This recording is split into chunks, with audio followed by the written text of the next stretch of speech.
Good morning.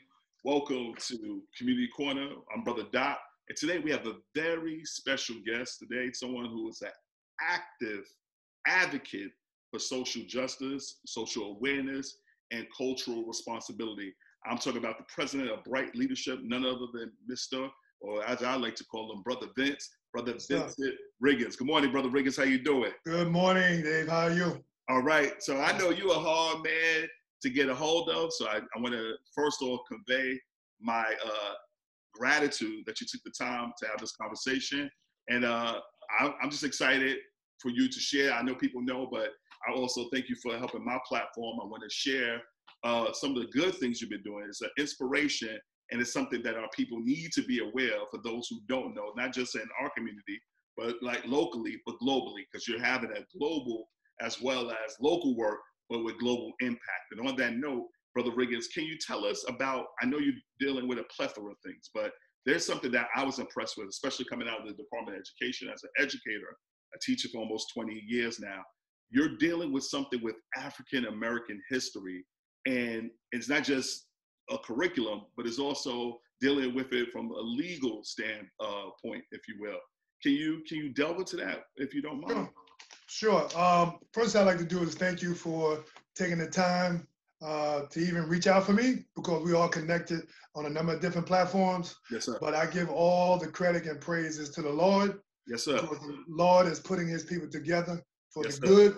Amen. And we always got to recognize that, because even whatever come out of this conversation that's positive, he has his head turned this way right now. Yes, because sir. any of his people that's looking to raise up his people, Yes, he sir. is definitely in partnership. So I want to applaud you for that. Thank Taking you. the time on your busy schedule. Oh, You know, please. you do have another business. Yeah, A job, I'm gonna call it a business. Yeah. we gotta get accustomed to thinking about business and Yes, not sir. job. So Yes, sir. anyway, yeah. My name is Vincent Riggins. I'm president of BRITE Leadership Coalition. Okay. It's spelled BRITE, Okay. which is significant.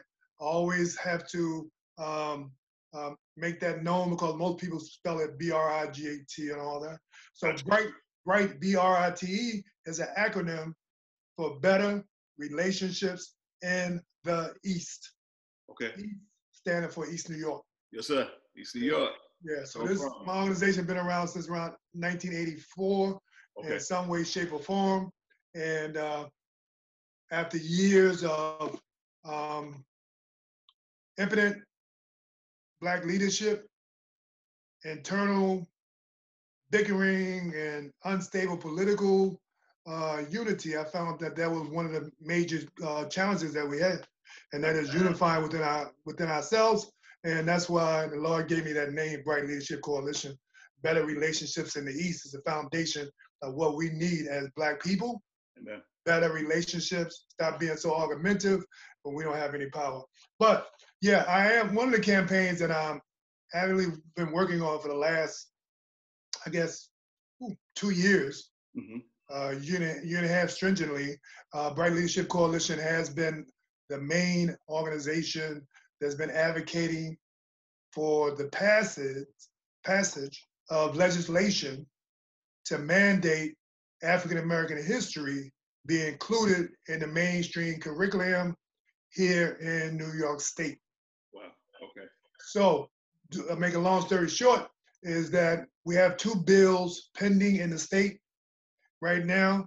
The sponsor of the bill was a senator by the name of Brian Benjamin. Okay. Yeah, from the 30th district. Gotcha. Up in Harlem.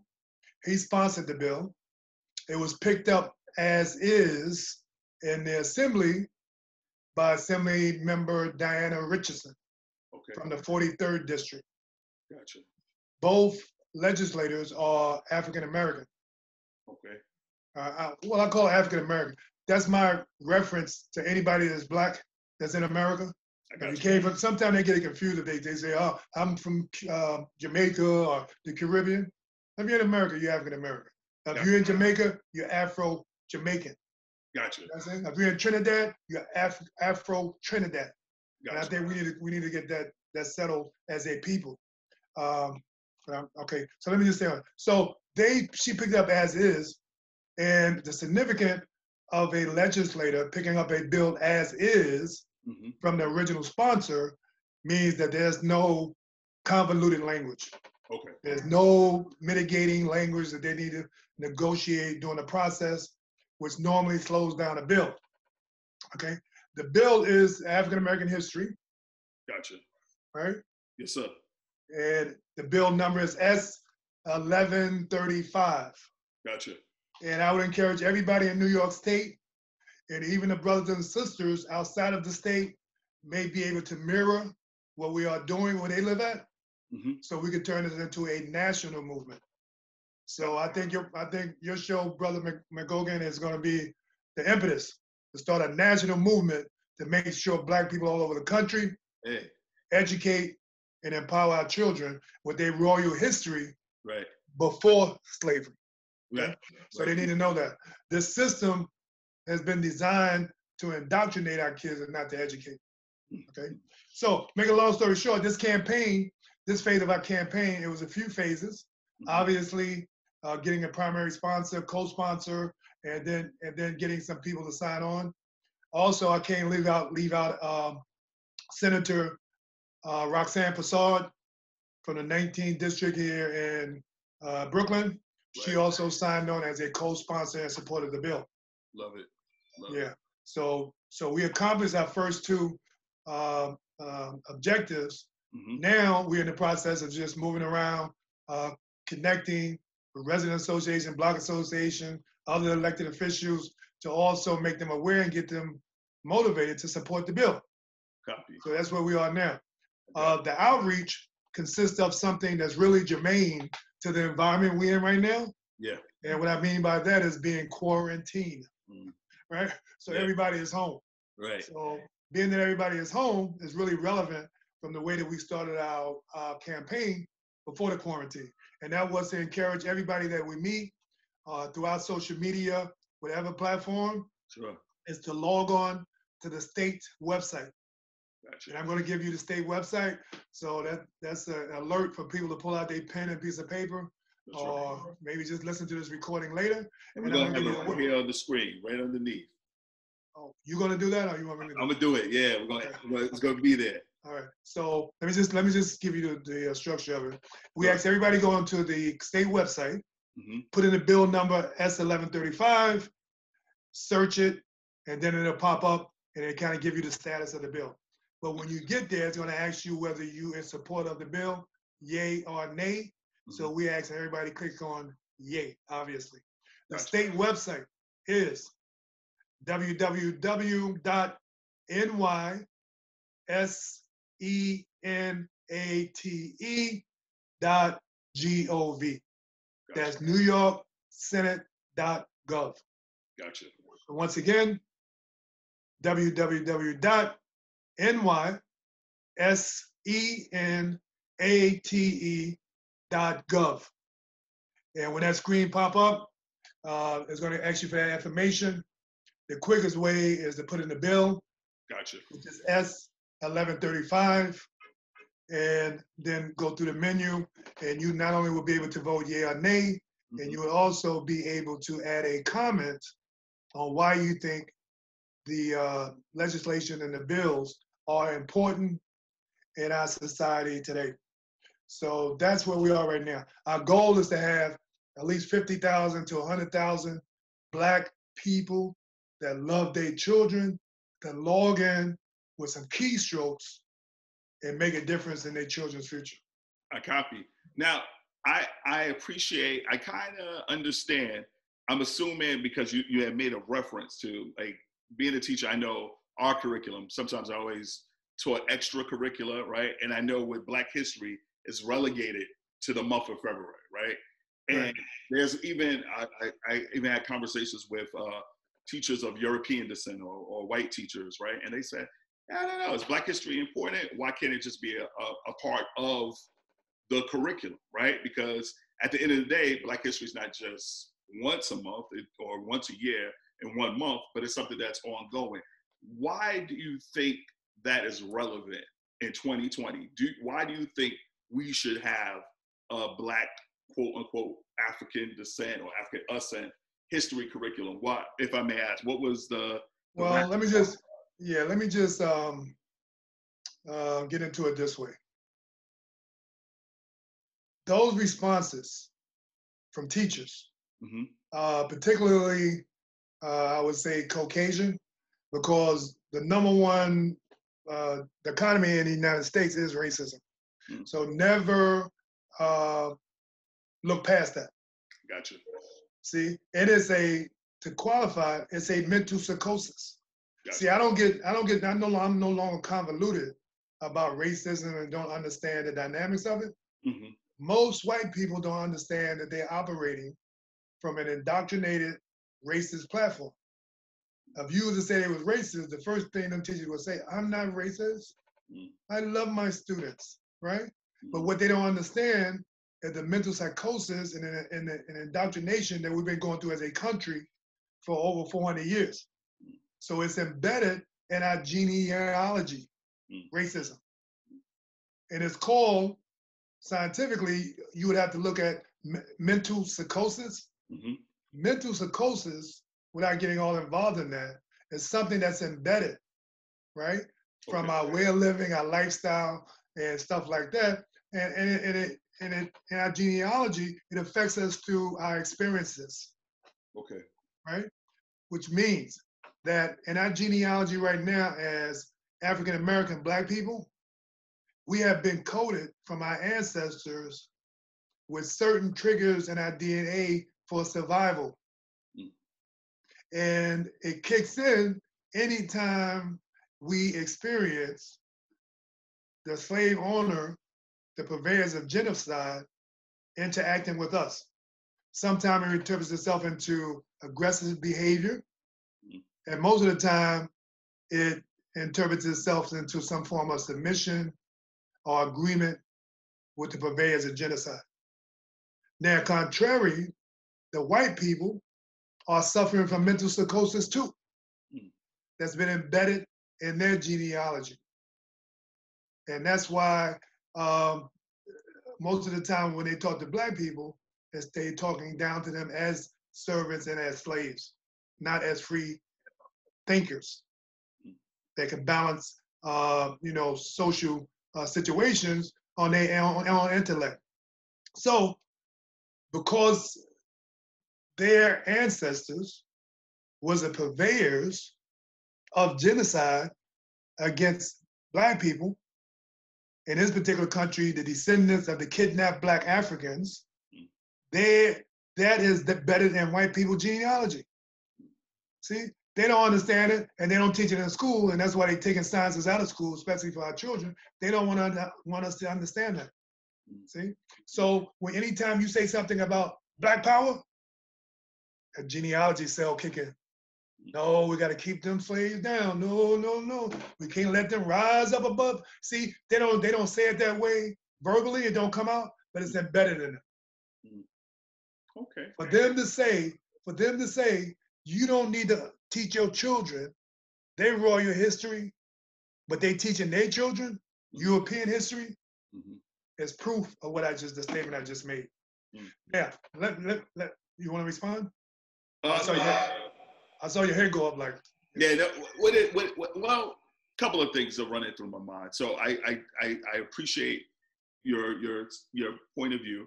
I also know that there are some Black people. I know Samuel L. Jackson was a big proponent of this. He was against Black history, but I do see the value of it because I think for so many years it's been a mystery, right? And I think if we would all learn about each other, the quote unquote so-called races, would learn about each other, I think it really would, instead of just being a mirror, right? And we're not being reflected in that mirror of history far too many times. It could also be a window, right? Looking out to see, hopefully, I tend to be on the optimistic level, see a brighter future, right? No pun intended but with BRITE.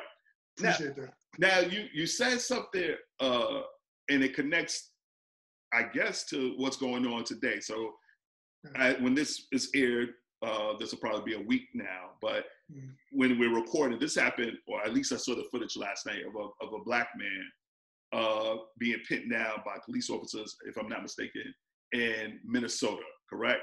And it was viewed, and they put me in the mind almost 28 years later from the Rodney King, which was videotaped, right? And since then, there's been many acts of, let's just call it what it is, genocide, right? So it's like we're almost fighting this battle to teach our children that they come from queens and kings, but then we get mistreated and shot down and beat down like Martin Luther King and Rodney King, right? And that's 28 years later. 92 is when the LA riots happened. I also understand that you're a fighter on the front lines of the battle for social reform dealing with the police department. Can you speak on that if possible? Just before we segue into that, Mm-hmm. let me answer your original question about the African American History Bill. Yes. Because the questions that you are posing now, yes, and referencing violence on Black bodies, on Black people in America, mm-hmm. stems from a lack of understanding mm-hmm. of our history. Mm-hmm. That's why the history is the foundation for change. Mm-hmm. But to answer your question specifically, before I got into the mental psychosis, right. which can be, a heavy lift mentally, right? So on my brochure, our pamphlet, we got a trifold brochure, which I'm going to send you. Please. Right? Yeah. You can see it. It's a trifold brochure, okay. And on it we keep it extremely simple that anybody can understand to answer that very important question that you posed to me before. Why do we need African American history?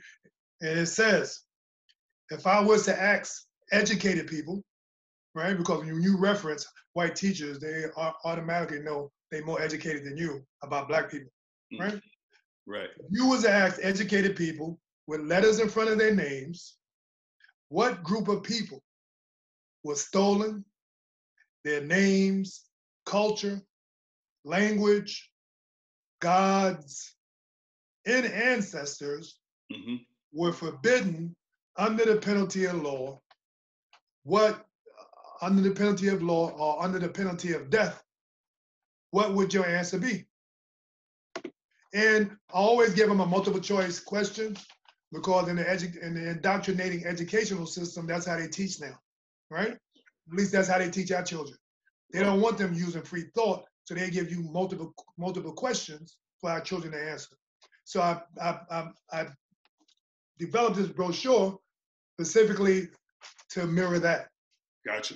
The regular teaching platform, right? So if I was to ask you what people, once again, to repeat those questions that were stolen, their language, gods, ancestors, mm-hmm. culture was forbidden under the penalty of death, what would your answer be? Well, people I got five. Yeah. Well, hold on. But I got 5 questions, multiple choice. I said we got to do multiple choice. See, right. Now, if you didn't in class, didn't wait for the multiple choice, you would have failed the test. Huh? Right. So here you go. Here you go. Multiple choice. Check all that apply. Okay. See, so you would have answered it would have been wrong because you didn't check all. See, that's how they do our kids, right? Yeah, sure. All right. So the first one, Black people. The kidnapped 2, the kidnapped Black African. 3, people of color. 4, Asians. 5, European. What would your answer be? I'll repeat them again. Instead of 5 choices, pick all that apply. Number 1, Black people. 2, kidnapped Black African. 3, people of color. 4, Asians. 5, Europeans. What would your answer be? Well, I would probably have to say A, B, and C, but it's only one choice. I don't know about. No, but it's pick all that apply for you. That's what I'm saying. Yeah. Oh, I probably A through C. Say what? A through C. A through C. So C, right. So that's why it's important to have that African American History Bill. Admitting this reality will help to shape the language about eradicating racist education malfeasance. Without understanding that reality, there is no educator, school of thought that is qualified to educate our children. Now, that being said, you as a Black man, descendant of Africa, added people of color. Right. See? There is no anthropological reference for people of color. Mm. There are five members of the human race that's been identified by Mr. Kuhn, which is a noted anthropologist here in America. Right. People of color is not one of them. Okay. So people of color is not one of them. Where did that phraseology, identification, scheme come from? Right. And who does it benefit? Mm. That is the question that you have to have. This society has indoctrinated us, brainwashed us to accept that verbiage as a way of them maintaining control through this unity of the African. Gotcha. See? Right. So if you look, that's what I'm saying. So this is heavy stuff right here, and that's why we got to understand that. You got African cultural Hispanics that don't think they are Black or African. Okay. You understand? Right.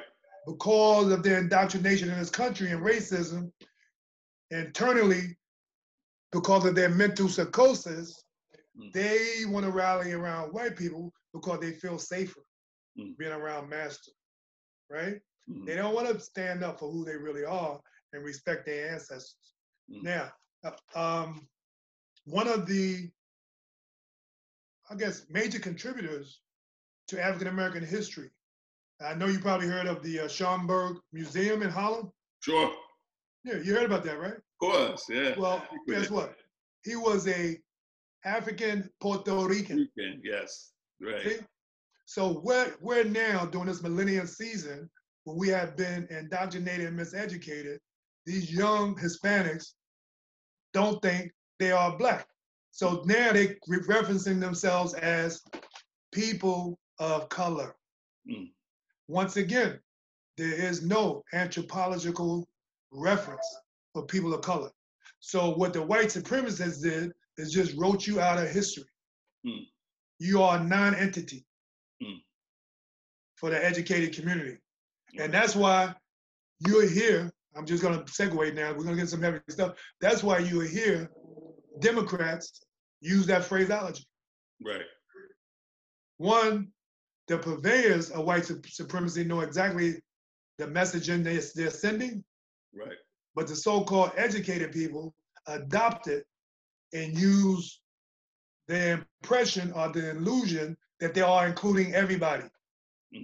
That's why people will use it. But the facts are, scientifically, there is no anthropological reference to people of color. Right. But it is a reference to Black people. I got you. They might reference it as Negroid and the rest of that, right? So I'm going to encourage people. I don't like to give people all the information. I want to encourage you to do some research yourself. Sure. So just Google. Right. Anthropologist Kuhn and the 5 races of the human race. You don't even have to put a number in there. You can say how many members of the human race, right? And that should be the first lesson when you go back to school for your Black children. Right. That's deep. I'm sorry. No, that's deep. No, I didn't want to cut you, but I wanted to tie in into, I appreciate the history lesson because it sounds like it goes into the attack of police violence that we see rampant in our nation. And I wanted you to, because I love the way you segued it, because one, you got to get the history, then you got to get the rationale for the lack of history, and now we got to deal with the present and how we can change our conditions for the future, right? So I appreciate the seeds that you've been planting. And can you speak to what you're leading or how you're contributing to the fight against police brutality? Okay, awesome. Well, there's a lot of work I've been doing around that issue pretty much all my life. Right. And it starts with, I know you want me to get right to some information that's happening right now that's relevant for what we see. Right. But if you understand the history of America, this is nothing new. Of course. The policing is the arm of the state, which is white supremacy, parasitic capitalism, and they use the police to suppress, minimize the rise of Black people. See, we are historically the lovers of freedom. We historically are the people that set that accept any ethnicity, Mm-hmm. right? So what you're seeing today, you reference Rodney King. Mm-hmm. I mean, I could go back like hundreds of years and identify the same thing.